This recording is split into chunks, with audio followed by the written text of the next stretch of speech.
In a recent article stating that Perth has stalled due to complacency, which is holding back our economy, I'm here today with George Hello, who specializes in helping people come out of their stagnation, reinvent themselves, and reinvent their businesses. What are your thoughts about the Perth economy? Are we in a stalemate? Is there a stall after the economy boom? And are we now sort of at this crossroads where we need to do something to boost the economy? Yeah, look, I think people can argue about this either way, but the reality is complacency is a common ongoing problem for us as individuals and for us as a city. So it's best to assume that we're being complacent, especially when you've gone through a boom time, because boom times eventually, from my understanding with work on the brain, that a brain gets used to things just happening without us needing to look closely and expect things to stop working. So the brain wires to assume things are good and we can just ride it out until it stops, but then we didn't leverage all the resources properly to stay relevant for the future.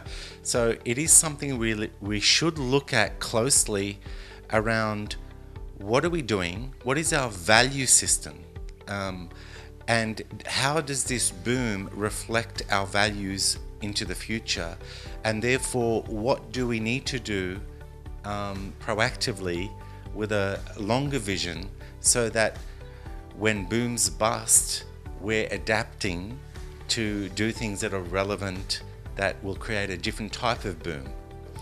Would you agree with this article that was in WA today that 40% of the people, according to this 2-year report that's been run by this committee, think that Perth is actually worse off than what it was in 2015?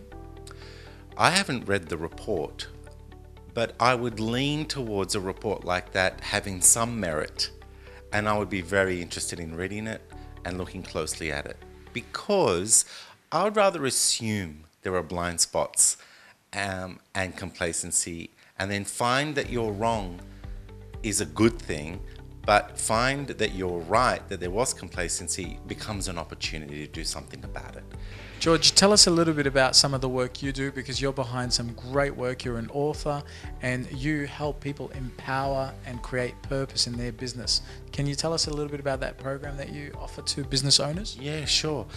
Look, I'm big into processes, and so I have a Reinvent You process in EP7. EP7 is about a full framework and education to help people be empowered for purpose.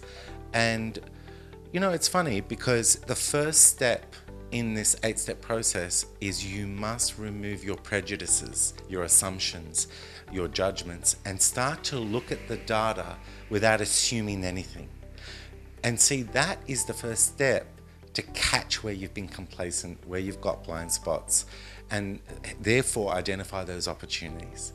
And then the next step, it says, understand that environment, and then you need to stay understanding that environment to understand it really well. And I think this is all of us.